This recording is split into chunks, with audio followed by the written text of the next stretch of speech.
अस्सलाम वालेकुम, मैं हूं इमरान वसीम। नाज़रीन, इस प्रोग्राम में सुप्रीम कोर्ट ऑफ पाकिस्तान से एक बड़ी खबर बानी तहरीक इंसाफ इमरान खान के लिए ख़तरे की घंटी बज गई है। Chief justice of Pakistan justice Yahya Afridi ने क्या मास्टर स्ट्रोक खेला है और पाकिस्तान तहरीक इंसाफ की जानिब से जो अदालत उज़्मा के सामने, जो सुप्रीम कोर्ट के सामने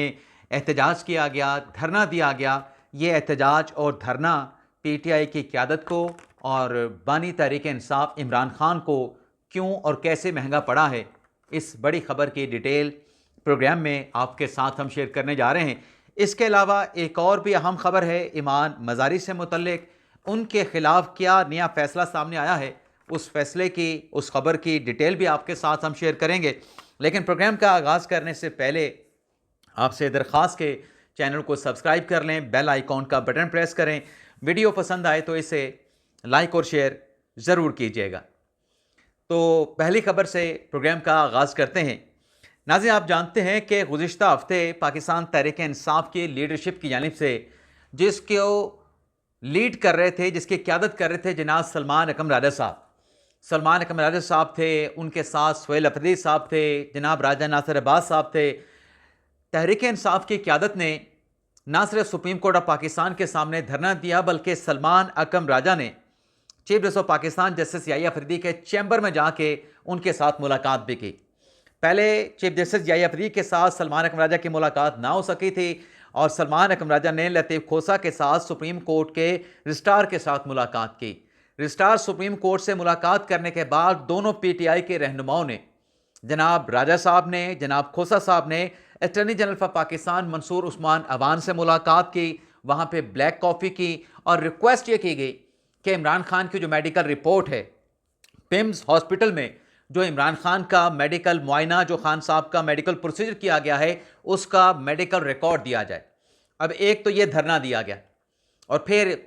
तहरीक इंसाफ का दावा था कि हमें ये रिपोर्ट फ्राहम करने के यकीन दहानी के ऊपर हमने धरना सुप्रीम कोर्ट के सामने जो है उसको ख़त्म कर दिया था।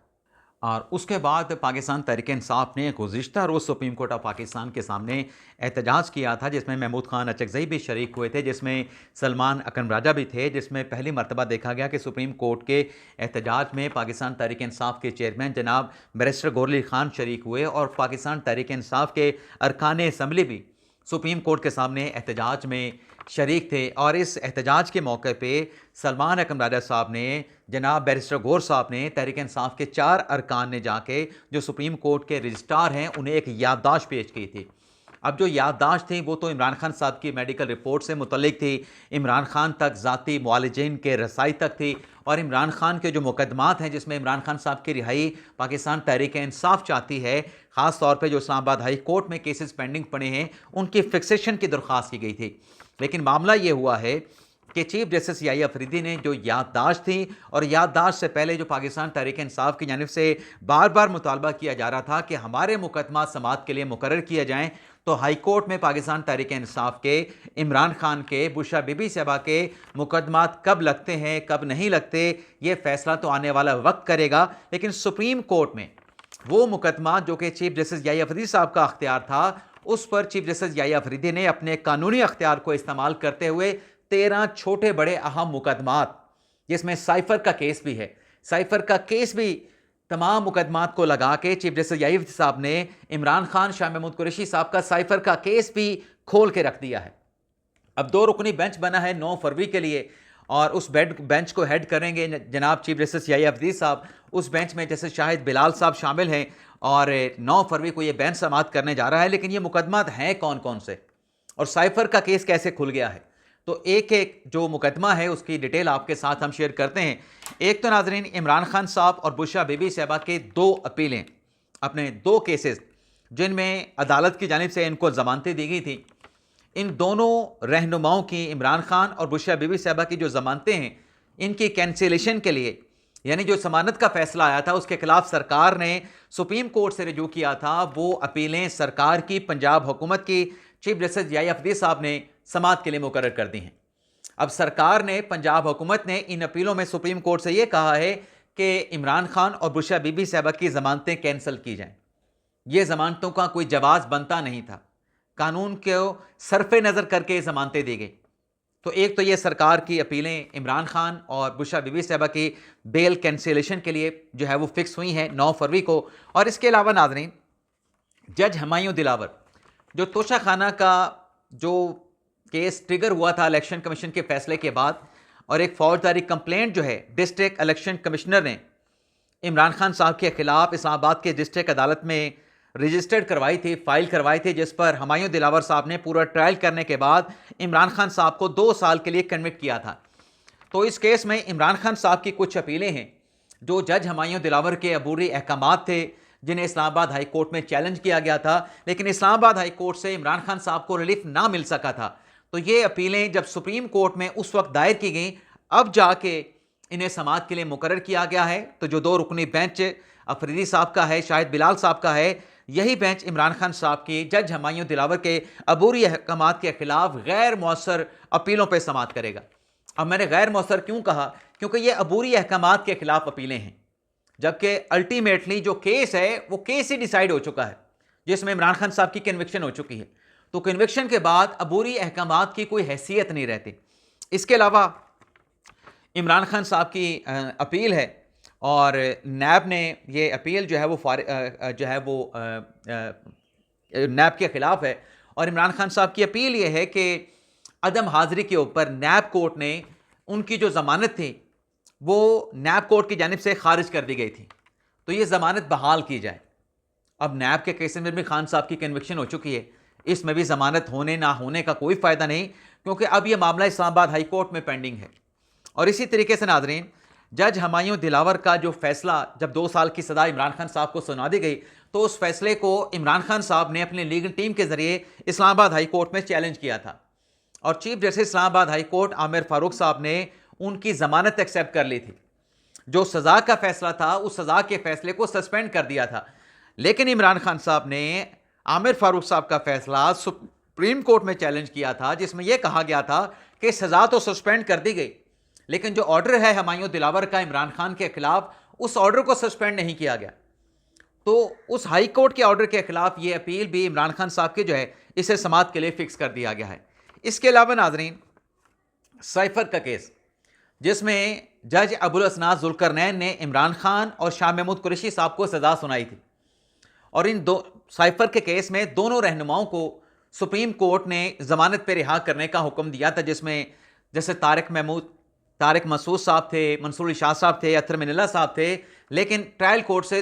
दोनों मुल्ज़मान को साइफर के केस में सज़ा याफ्ता करार दे दिया गया था। लेकिन जब ये अपील साइफर की सज़ा के खिलाफ इस्लामाबाद हाई कोर्ट में आई, तो आमिर फारूक साहब की सरबराही में 2 रुकनी बेंच ने साइफर केस में इमरान खान और शाह महमूद कुरैशी साहब को एक्विट कर दिया था, यानी बरी कर दिया था, अपीलों को एक्सेप्ट कर लिया गया था। यह केस हाई कोर्ट में पेंडिंग नहीं है, लेकिन सरकार की तरफ से, FIA की तरफ से साइफर केस में इमरान खान साहब की और शाह महमूद कुरैशी साहब की जो बरियत थी, उसको चैलेंज कर दिया गया था सुप्रीम कोर्ट ऑफ पाकिस्तान में। और जो बरियत सुप्रीम कोर्ट ऑफ पाकिस्तान में चैलेंज की गई, इन FIA की अपीलों को अब 9 फरवरी को याह्या अफरीदी साहब ने अपने बेंच के सामने, जिसमें शाह महमूद कुरैशी साहब भी हैं, अपील की सूरत में चैलेंज किया। जो फैसला है उसे खोल के समाअत के लिए लगा दिया है, यानी साइफर केस भी सुप्रीम कोर्ट में अब खुलने जा रहा है, जिसमें इस बात का जायज़ा लिया जाएगा कि जो हाई कोर्ट का फैसला है, साइफर में जो ऑफिशियल सीक्रेट एक्ट की खिलाफ वर्जी हुई, खान साहब की तरफ से साइफर लहराया गया, कुछ ऑडियोज भी सामने आई थी, क्या उस पर ऑफिशियल सीक्रेट एक्ट की खिलाफ वर्जी हुई थी, खिलाफ वर्जी नहीं हुई थी, ट्रायल कोर्ट का फैसला दुरुस्त था, गलत था, और उसके बाद जो हाई कोर्ट में फैसला हुआ अक्विटल का, क्या वो दुरुस्त था, नहीं था। अब सुप्रीम कोर्ट इस सारे मामले का इन डेप्थ जो है वो जायज़ा लेगी। और इसके साथ साथ नाजरीन, इमरान खान साहब की 9 मई के केसेस में जमानतों के खिलाफ सरकार की 2 अपीलें भी समाअत के लिए उन्हें जो है फिक्स कर दिया गया है। इसी तरीके से जो इमरान खान साहब ने एक स्टेटमेंट दिया था शहबाज शरीफ के खिलाफ के मुझे पनामा के केस में खामोश रहने के लिए 10 अरब की पेशकश की गई, जिस पर शहबाज शरीफ ने बतौर अपोजिशन लीडर इमरान खान के खिलाफ हत्या के का दावा दायर किया था 10 अरब का। अब वो 10 अरब का केस जो कि लाहौर की अदालत में जज यलमाज गानी साहब उसका ट्रायल कर रहे हैं, वहाँ पर कुछ अबूरी अहकामात, अबूरी ऑर्डर जारी किए गए। इमरान खान साहब ने उस हत्या के केस में यलमाज गनी साहब की अदालत के 4 जो इंटरलोकेटरी जो ऑर्डर हैं, अबूरी अहकामात हैं, उन्हें सुप्रीम कोर्ट में चैलेंज किया है। 4 अपीलें, इन्हें भी 9 फरवरी को जो है समाअत के लिए मुकर्रर कर दिया गया है। और स्टार ऑफिस ने ये तमाम 13 के 13 मुकदमात चाहे इमरान खान साहब ने फाइल किए हैं, चाहे सरकार की तरफ से अपीलें दायर की हैं, इन तमाम 13 मुकदमात को जितने भी इमरान खान साहब से जुड़े थे, इन्हें समाअत के लिए मुकर्रर कर दिया है। मुतलका फ्रीकैन को, मुतलका जो वकला हजरात हैं, उन्हें 9 फरवरी के नोटिस कर दिए गए हैं और मुतला कर दिया गया है कि ये मुकदमात लग रहे हैं, आप आके अपना केस जो है वो आर्गू करें। तो देखते हैं हफ्ते के दिन, हफ्ता मैं कह रहा हूँ पीर के दिन, खान साहब के इन मुकदमात के ऊपर सुप्रीम कोर्ट ऑफ पाकिस्तान में क्या समाअत होती है और अदालत की जानिब से क्या अहकामात सादर फरमाए जाते हैं। लेकिन नाजरीन, बज़ाहिर ऐसा लगता है कि जिसमें ये जो 13 केसेस लगे हैं, इसमें मोस्टली केसेस तो इनफ्रक्चुअस हैं, गैर मौसर मुकदमात हैं। लेकिन साइफर जैसे, अलकादर ट्रस्ट जैसे जो केसेस हैं, वो मुकदमात उसकी डिटेल हेयरिंग की जाएगी और शायद उसका बेंच भी नया बने। जो 2 रुकनी बेंच है, ये शायद नोटिस कर दे, नोटिस के बाद शायद 3 रुकनी बेंच बनाना पड़े, क्योंकि अगर 2 रुकनी बेंच का फैसला टाई कर जाता है, अफरीदी साहब का फैसला कुछ और होता है, शाहिद बिलाल साहब का फैसला कुछ और होता है, तो फिर मसाइल जन्म लेंगे। तो इसलिए मेरे ख्याल से आगे चल के ये बेंच जो है वो 3 रुकनी भी हो सकता है। लेकिन बहरहाल जो भी हुआ वो डिटेल आपके साथ हम शेयर करते रहेंगे सुप्रीम कोर्ट में अदालती प्रोसीडिंग के हवाले से। लेकिन एक और अदालती खबर भी है।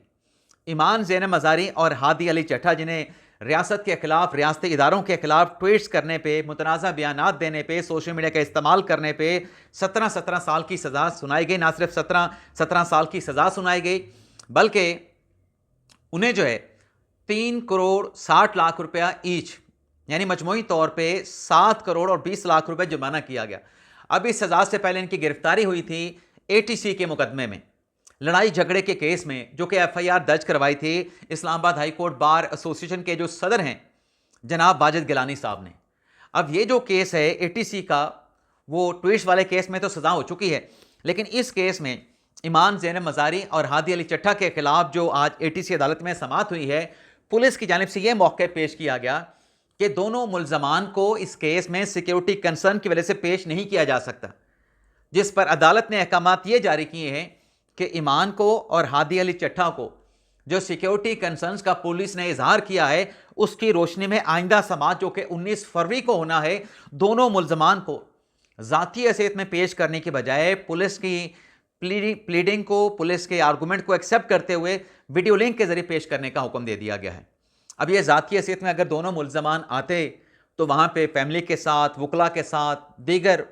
जो जानने वाले हैं उनके साथ मुलाकात होने का इम्कान था, लेकिन अब इनको वीडियो लिंक के ज़रिए 19 फरवरी को जो है वो अदालत में पेश किया जाएगा।